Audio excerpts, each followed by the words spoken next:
Cool. Absolutely. And then I'll upload this to YouTube so everybody can see it.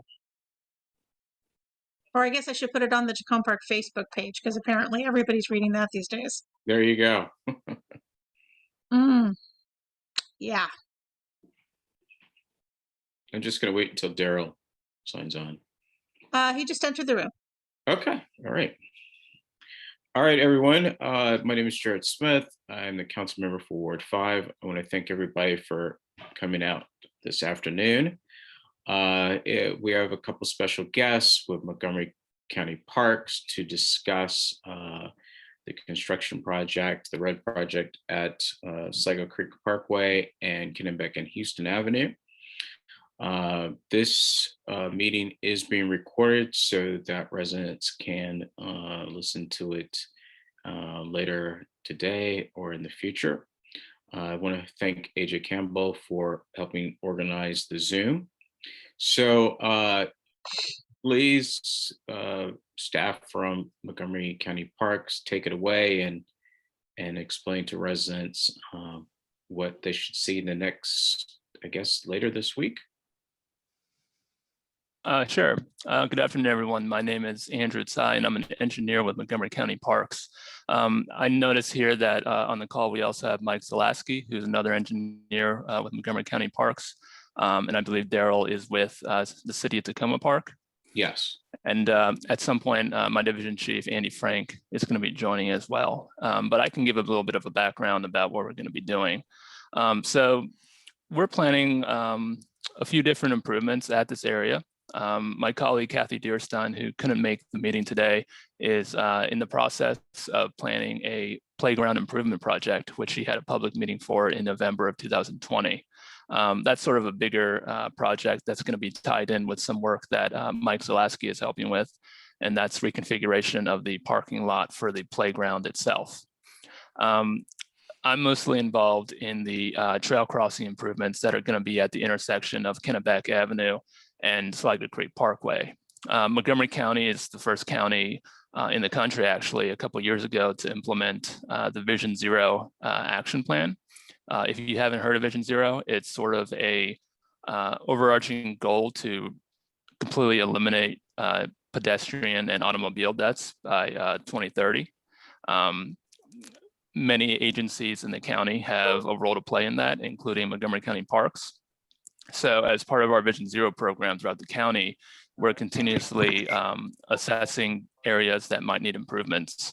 We've identified Sligo Creek Parkway, particularly the stretch, actually the entire stretch, to be honest with you, from University Boulevard all the way down to New Hampshire Avenue as a stretch of an area that we're looking at to implement additional traffic calming measures. Residents may have already noticed that in the past couple of years, we've installed additional speed humps along the northern section closer to Colesville Road, US 29. Between US 29 and Wayne Avenue, we've installed a few additional raised crosswalks as well as speed tables.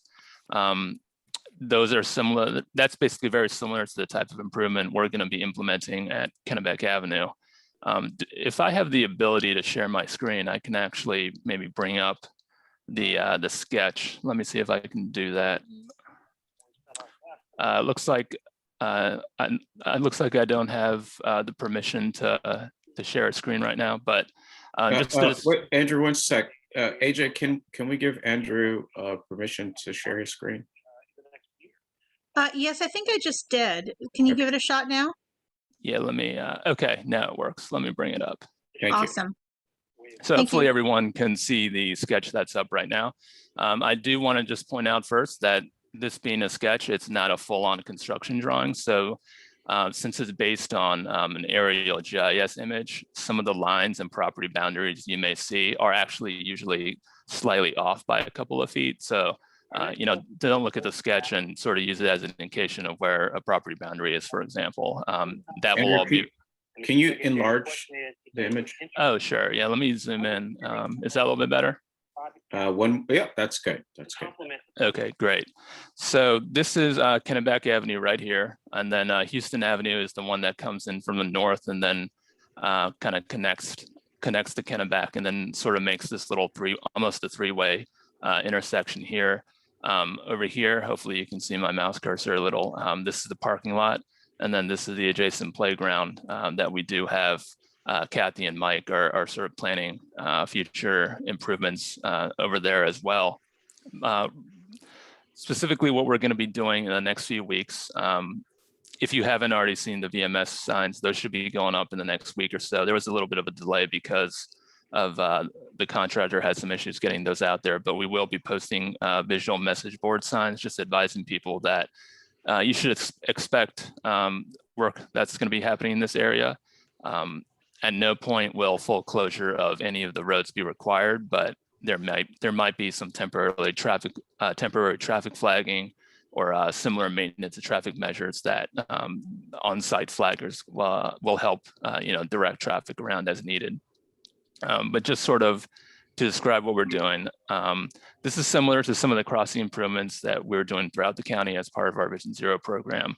One of the main aspects is the raised crosswalk across Sligo Creek Parkway to connect the sidewalk along Kennebec and Houston with the parking lot and subsequently with the park and the playground itself. A raised crosswalk, we're starting to use more of these because what it does is it forces cars to slow down. Park police, as well as nearby residents in this area, have identified this stretch of Sligo as being an area where cars do drive a little faster.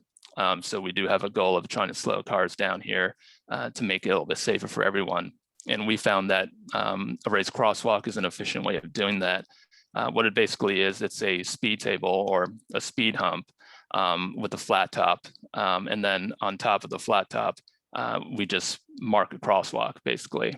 So it has a benefit of slowing cars down, but also raises awareness of drivers and anyone who wants to cross the road.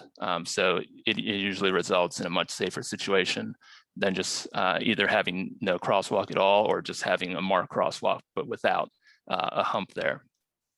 So in relation to the raised crosswalk, we're doing some sidewalk reconstruction to support it. Basically a new sidewalk and new ADA compliant ramps from the raised crosswalk that are going to connect to the existing sidewalk on Kennebec, and then going to connect to the, on the other side, going to connect to the existing parking lot. You'll see some revisions to the curb line. There are a couple reasons we're doing these revisions. One of them is, as all the residents in the area are aware, we do have an ongoing open parkways initiative where we close down Sligo Creek Parkway from Friday through Sunday, close it down to cars entirely. So trail users or anyone can just use the road recreationally. It's an operational, we have gates there, but we want to relocate the gates so it's less of an operational burden to close those permanent gates every week, both when the road gets closed and then when we have to open it back up. So by reconfiguring the curb line, we're actually able to relocate the gates and achieve a more optimal gate layout that also has a gap so that users on a bike, for example, can just ride right through the opening in the gates.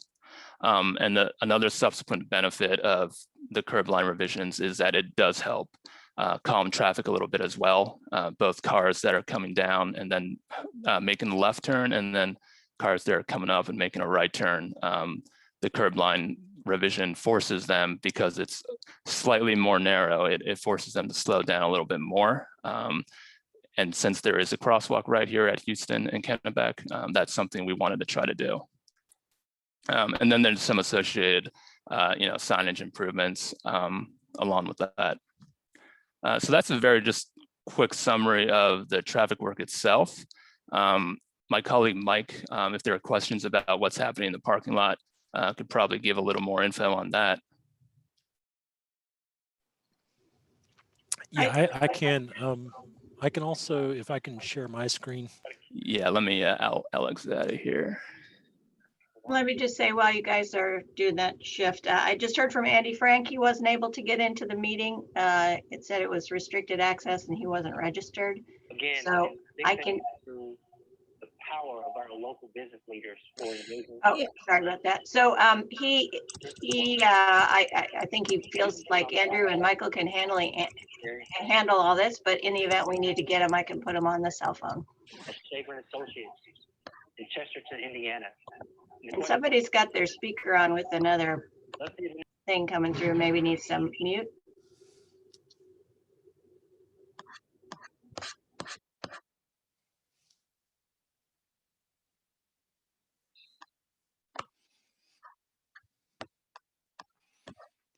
Can you see my screen? No, not at the moment. Huh. Is it giving you an error message or blocking you? No, I clicked the share and clicked the thumbnail for my screen, but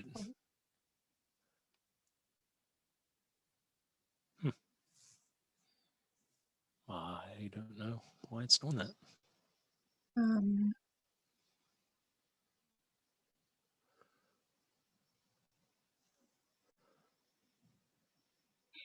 Is it something you can send in the chat window, perhaps?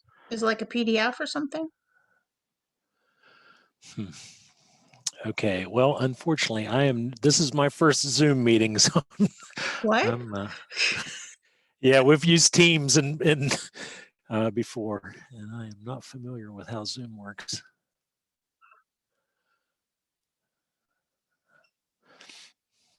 Okay, now I'm not sure how to unshare, because on mine the share is highlighted. It's still not sharing on our end, though. Well, this is embarrassing.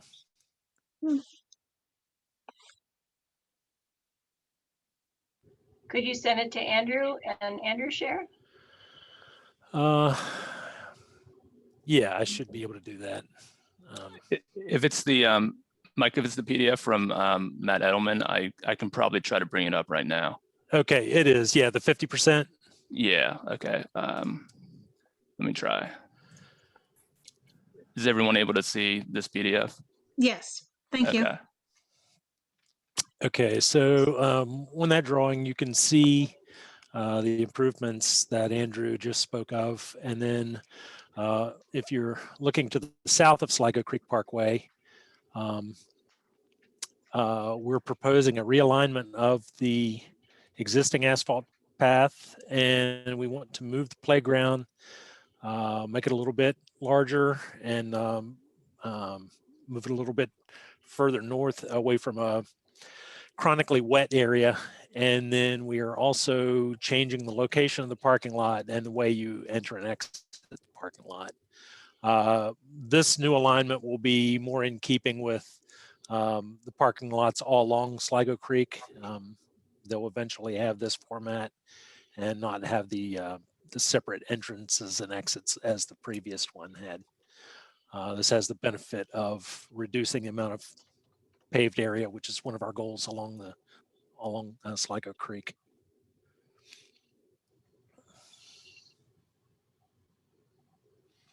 And then, so our paving work should be happening soon after the work that Andrew described. And then the playground will be coming along later, either late this year or early next year.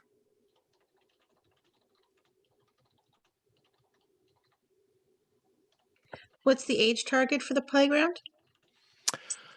That is a Kathy question, but I believe so. My understanding is her intention is to have a couple of different components to cover a range of ages, from the like 3 to 5 year range up into possibly even young teens. Is there any like basketball or any sort of area with it? Do you know? I do not believe we're looking at anything like that. Hi, my name is Sarah Mingrusina. I live basically at that corner, and I have a question about the construction part. I'm sorry, I missed it at the very beginning with the audio, so I maybe you've already discussed this a little bit, but the crosswalk, the new crosswalk, that goes across Kennebec. Is that going to be a raised crosswalk? Like, I've been watching, standing here watching the corner while we've been on this call, and I've seen a few pedestrians that could have gotten hit, and you know, the people coming around the curb, which I'm glad to hear that by narrowing the entry onto Sligo, it's supposed to slow them down, but people entering a little fast and then zooming up Houston. So just wondering how that is going to be addressed. At this time, only the crosswalk across Sligo Creek Parkway itself is going to be a raised crosswalk. I believe that the crosswalk across Kennebec is technically just outside of our parks right of way. But it, you know, it's something that Daryl and I could certainly talk about.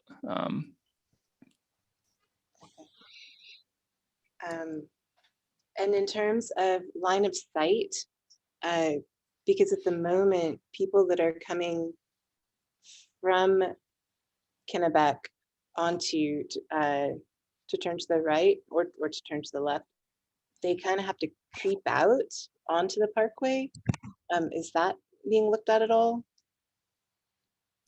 Yeah, one of the reasons we did want to sort of realign the curb was to achieve a better, I guess you could call it stopping point for the vehicles coming down Kennebec.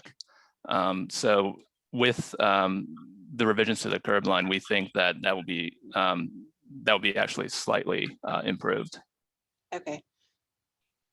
And then I guess if it's not raised, if there's not really a way to enforce the slowing down, but do you feel like when the curb is pulled out on Houston, the side where Houston is that going to force the people that are coming down Houston to stop? Because a lot of people use it as a rolling stop right now.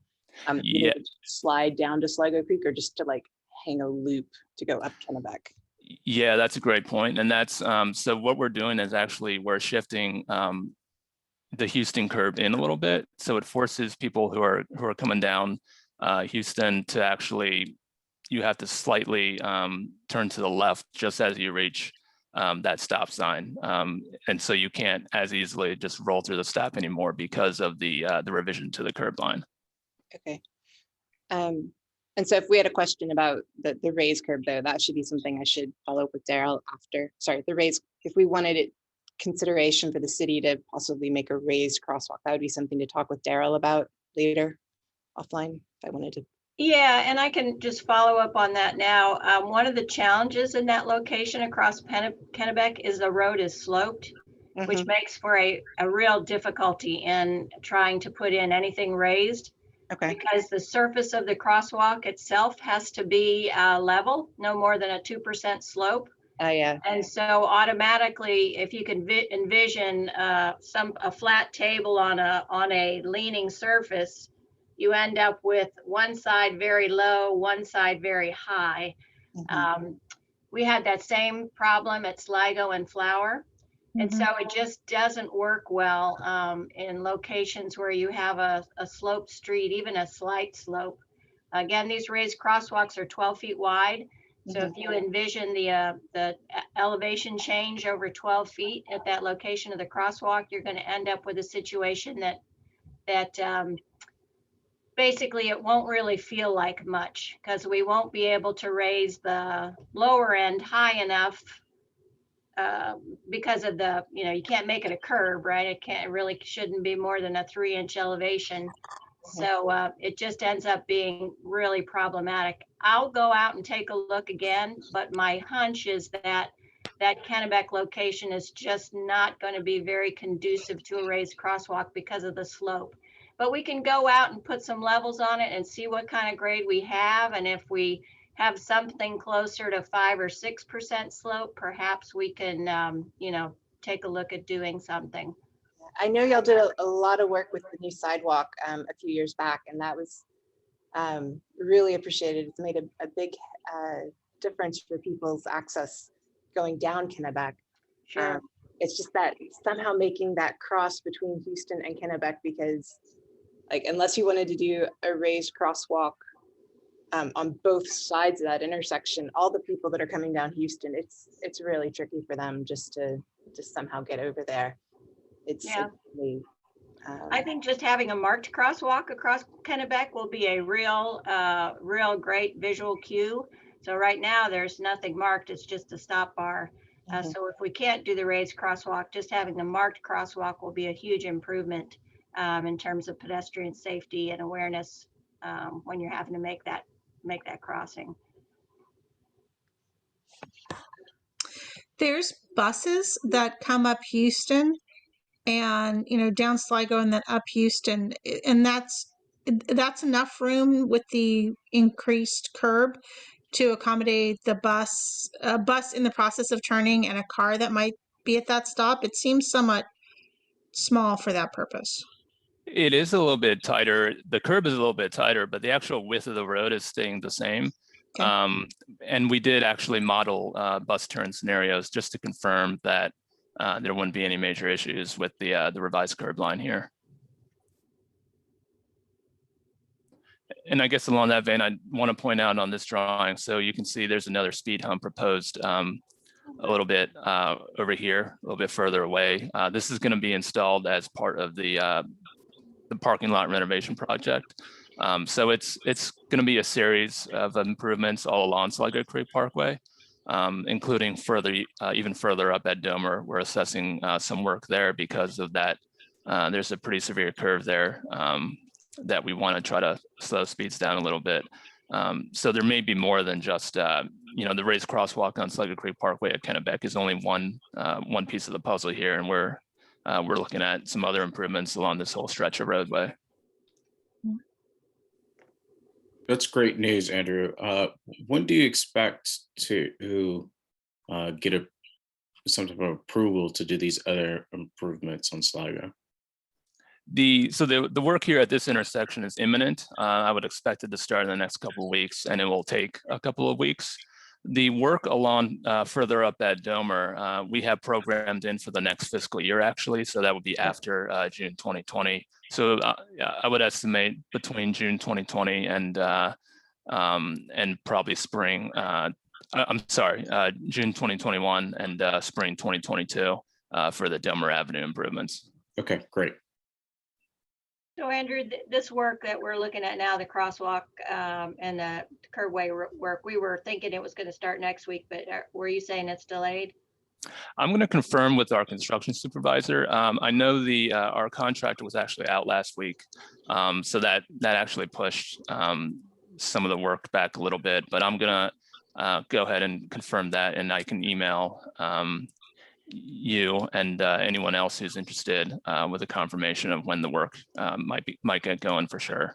Okay, great. Yeah, we tried to put something out on we have a weekly electronic newsletter called the Takoma Insider. So we put a notice in there, and so we could just update it if it's going to be delayed the following week.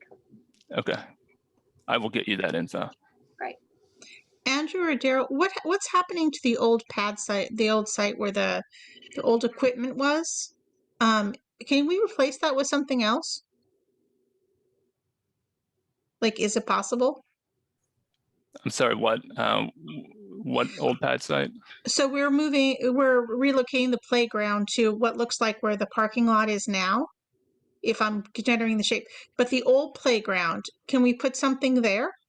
Or is that going to be used for something else? It's going to be used for, we're looking at restoring that area. So areas that are close to the stream, we're trying to restore along Sligo Creek. So when the new playground is installed, the site of the existing one will be restored and naturalized. Okay.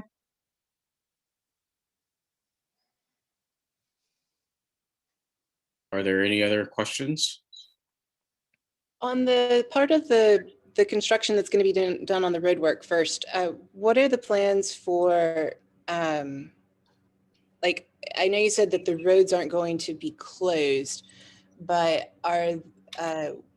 is the equipment going to need like half of the road and they're going to have to like do flags and stuff? Or is it going to be like, are y'all going to need to come onto the corners to like access it? How is that gonna work? They'll be staging equipment as much off the road as possible, but when they install the new curb lines, to place those curb and place the formers for it, they will have to mark off one lane. And when they mark off one lane, they're going to be doing temporary flagging. So there'll be people on site who will help direct traffic around the intersection when one lane is shut down. And are you going to have tree protection put up for the saplings and stuff that are on the property? On the lot? Yes. Yeah, prior to actual ground disturbances taking place, we make our contractor install all the proper tree preservation measures, which is usually TPF, tree protection fencing. But sometimes we'll go a little further and make them plank up the boards, plank up the trees, or go beyond just typical TPF as well. And this is Andrew, Sarah's husband. I also live on the corner. I'm just wondering, are we going to lose any of the green space we think of as ours on the corner that's in the right of way? Well, the sidewalk is being shifted. It is within the public right of way where the shift is occurring. So as far as the net gain or loss in green space, I don't think there's a substantial change in the amount of green space.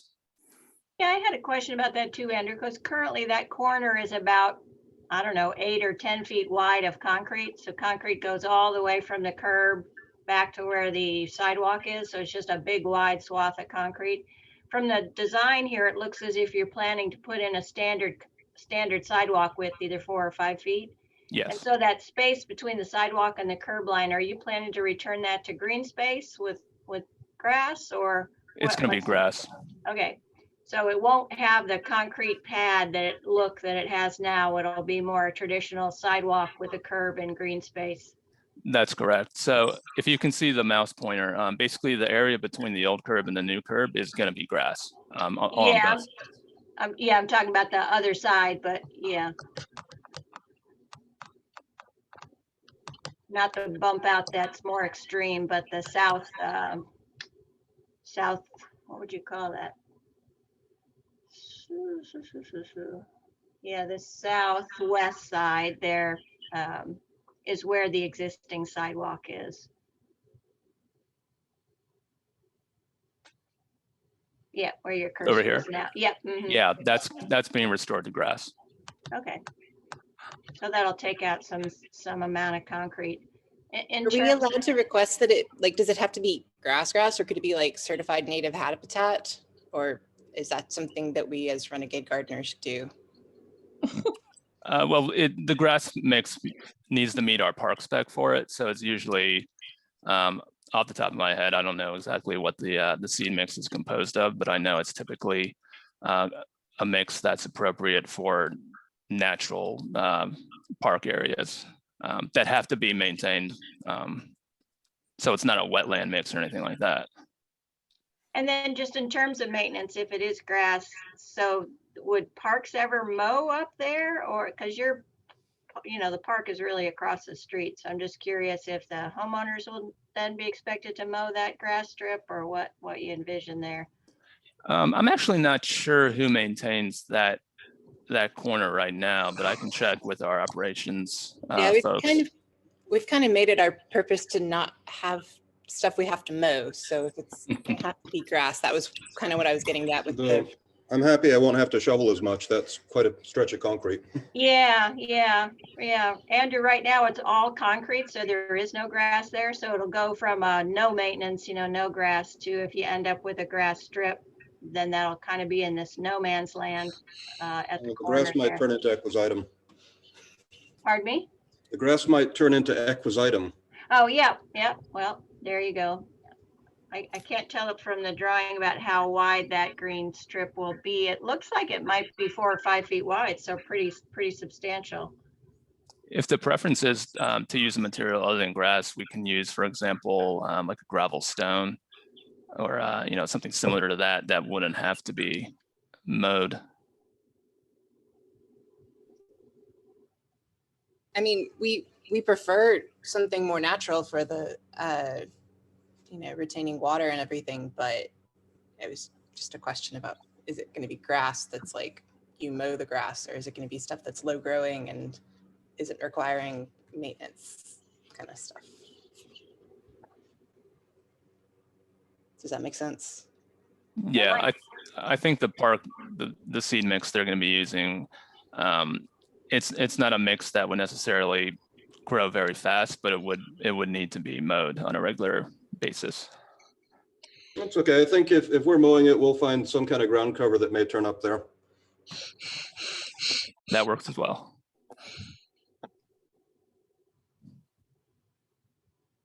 All right, any other questions? Well, I want to thank everyone for participating today on this Zoom. It will be available, like I said earlier at the top, for those people that weren't able to join us. I want to thank all of the staff from Montgomery Parks. Really appreciate it. I want to thank Daryl Braithwaite, our Director of Public Works, and of course, AJ Campbell for setting up the Zoom stuff for us. Thank you all. Have a wonderful day. Everybody. We'll see you next time. Thanks, everyone.